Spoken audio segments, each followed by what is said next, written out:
Hey scrappers, if you're looking to figure out what materials you should sell this week or hold this week, now is the time to do it. Our weekly report is going to give you that information, up-to-date market news, pricing. Let's get right into it. We'll talk about it inside.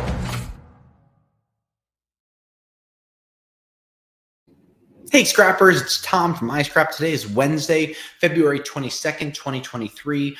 Fair warning, this was pre-recorded a week in advance, so I don't have market updates. I don't know what's going on with the market, but if you're looking for market prices, of course, go to iscrapapp.com. You can see some of the national averages, and you can also download the app itself right on the go. You can see some of the prices on your iPhones or your Droids. You can see what some of the markets are doing. This way you have an idea where they are. But what I like to do every week is read YouTube comments, comment back on them, ask questions, see answers, and really have nice dialogues with you, the scrapper. So a few things that we've talked about over the last few months is how long is it until the prices are going to go up? What's going to happen overseas? And a lot of these price questions are really hard to answer, right? We try to forward predict things by reading articles, talking to industry experts, calling brokers. And it's hard to really, predict and forecast where the markets are going to go. But here's what I do know from reading a lot of your comments. A lot of people are holding on to their copper because they want the markets to go back to the all-time record highs that we saw in 2021 and early 2022. Now, these prices were really artificially pushed up, as was the stock market, because of a lot of that stimulus money that was out there, the world being shut down essentially in 2020. It was kind of a pullback effect, like a slingshot effect, where we were slow, it got let go, and then everything kind of boomed and the market went crazy. Now, a lot of people are saying, I'm holding on for the copper prices to go up, and that's completely awesome. But what you have to look for is world development and world growth. We've talked about this in the past. We need bigger events to happen in a positive setting to really grow the scrap markets. And I'd love to hear what you think about that. Now, what does that mean? That means we need fuel prices to go down. That causes transportation costs to be lower, and then that means that scrap yards can put more money into their buying prices. That will push prices up.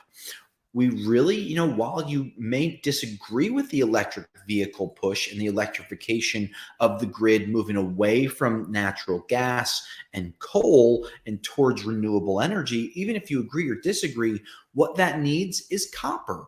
Now, we have a huge amount of money that the government created in 2022 that's going to be able to push the infrastructure, push the green energy initiatives, but that takes time. And that time is developing plans, areas, new companies get created. Existing companies have to redevelop their systems. They have to be able to source a lot of this copper. They need to get government funding for things like charging stations, solar facilities. These things are going to happen. Whether you like it or not, they're going to happen, and they're going to need a lot of copper. So long term, past 2023, the demand for copper is only going to be increasing. Now, does that mean that you should hold on to your materials until all-time record prices hit? I don't know. That's a you question. For me, I have a different perspective because I own a scrapyard and we need to move material constantly, as do many of my friends that own scrapyards.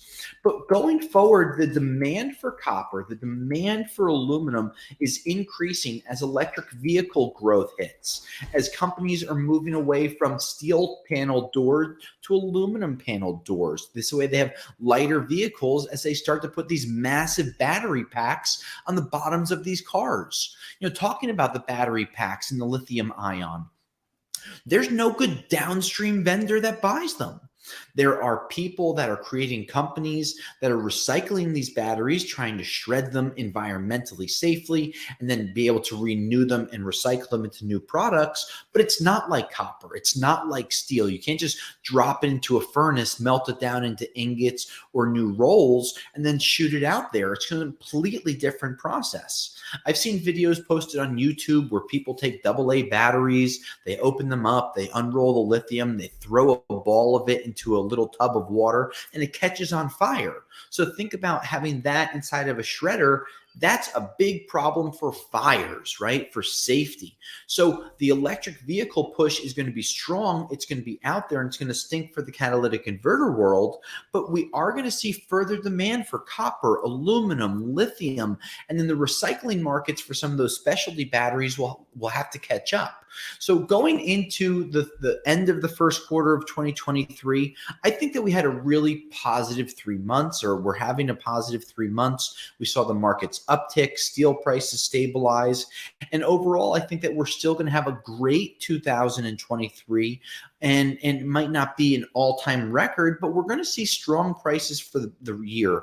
We need to see world nations like India starting larger developments. We need to see the Chinese fully having their people go back to work and producing products and having a larger demand for products. I'd love to hear your thoughts on some of these things and some questions that might be generated from them. This way I can answer them and we can make more videos to share what's going on with the scrap prices moving forward. So today is a pre-recorded message on February 22nd, 2023. We look forward to being with you live again next week. And until then, I'll scrap you later. Thanks for checking out this scrap video. For more exclusive scrap video content, please become a YouTube member of our channel today. Thank you, and I'll scrap you later.